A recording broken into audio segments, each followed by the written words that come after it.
Welcome to the Spirit Guide daily messages for the collective. Remember, these are timeless readings that will cross your path when they are meant to. This is the Muse Tarot, bringing you predictive cards. We've got some inspiration cards. We have the Magical Fairies Oracle, I believe. I'm not positive about the title any longer, but it's one of the fairy oracles. I have so many decks, I forget them sometimes. Let's get going here. Hey guys, don't forget to subscribe. It helps my channel. If you like the reading, don't forget to hit that thumbs up button. If you want to book me for a private reading, there is a link to my website in the description box down below. Let's go. All right, I have the Hermit in reverse. That's been a popular one. The Hermit in reverse and the Hanged Man in the upright with the Five of Swords in reverse, which is a very peaceful energy. The Five of Swords in the upright can be anything ranging from needing to engage in difficult conflict that will take it out of you to actual defeat or a victory that comes at a cost. In reverse like this, it really is like everybody lays down their guns. It's a bit of a ceasefire energy.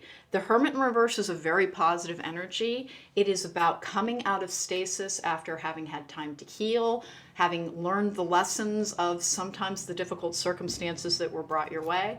The Hanged Man is a card of a new perspective, potentially on your past and on your choices. One of the things in a healing journey is beginning to understand how our choices have informed the relationships we've had and the experiences that we've had, and learning how to be very careful with our choices to make sure they're healthy and that they serve us, that we only allow the worthy to stay in our space, essentially. The Hanged Man can be about a sacrifice, but mostly it is usually about taking a new perspective. It can be a feeling of being in stasis, but it's not with that Hermit in reverse, because the Hermit in reverse is emerging from seclusion. You're emerging from seclusion with a greater perspective and a more peaceful vibe.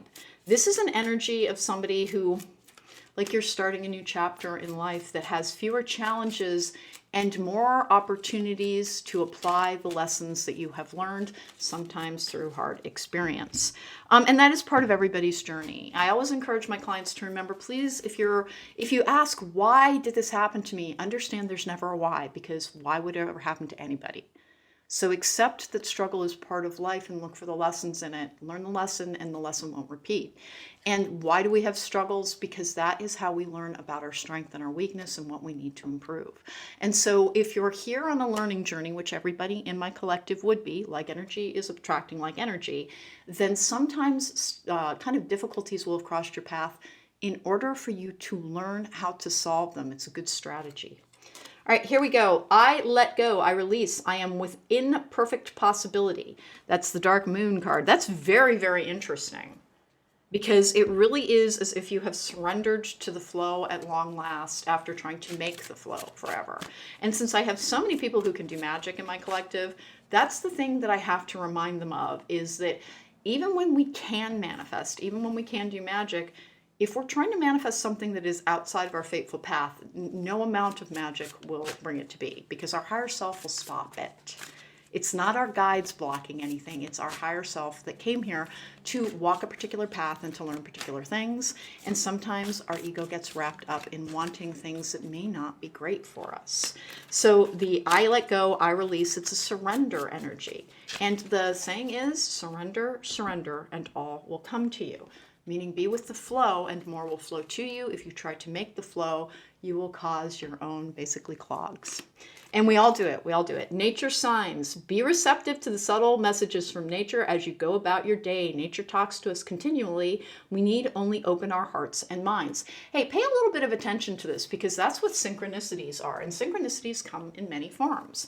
They can be commercials that you keep hearing. They can be book titles that stand out to you. They can be casual conversation that you overhear that contains something that really catches your ear. Don't just look for 1111 and 444 and 333. For the, like, numerical repetition is not just where synchronicity lies. It really can be about, like, hey, you woke up, thought about somebody, and you hear from them by 2 p.m. in the afternoon.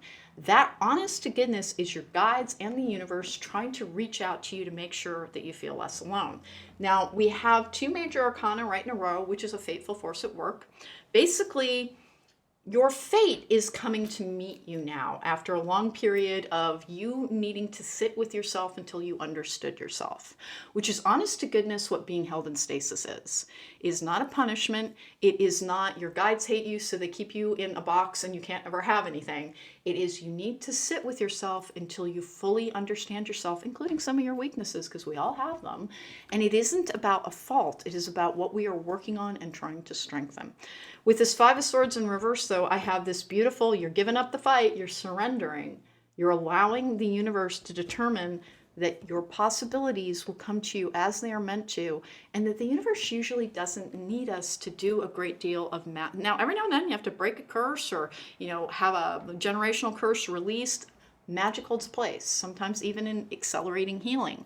But for the most part, what is meant for us comes to us at the time it is meant for us. And if we try and hasten that, then all we're doing is delaying our journey. And that is something that it looks like you likely have learned. With nature signs, please do not forget the importance of grounding, grounding, grounding. I'm such a broken record about that because it keeps your elemental influences in balance. Walk around in a park, particularly if you can hear a fountain, and you've achieved energetic elemental balance, which is one of the things that will give you good perspective, the ability to emotionally regulate, and to make sure that you are not bringing the emotions of the past to the present, that's why we get put into stasis, is so that we are healing the past, so we're only ever reacting and responding to the present. It's not carrying the weight of the past with it, which has a tendency to self-sabotage us. So that's why that happens as well. But I'm going into all of that because that part of your life is over on this particular draw. Look for signs about what is coming to you.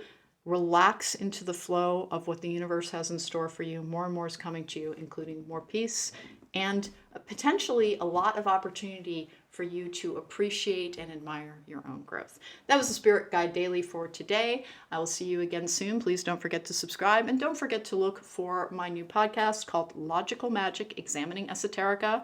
That is on iTunes and on all of the other major services. I hope to see you again soon. Take care. Be well.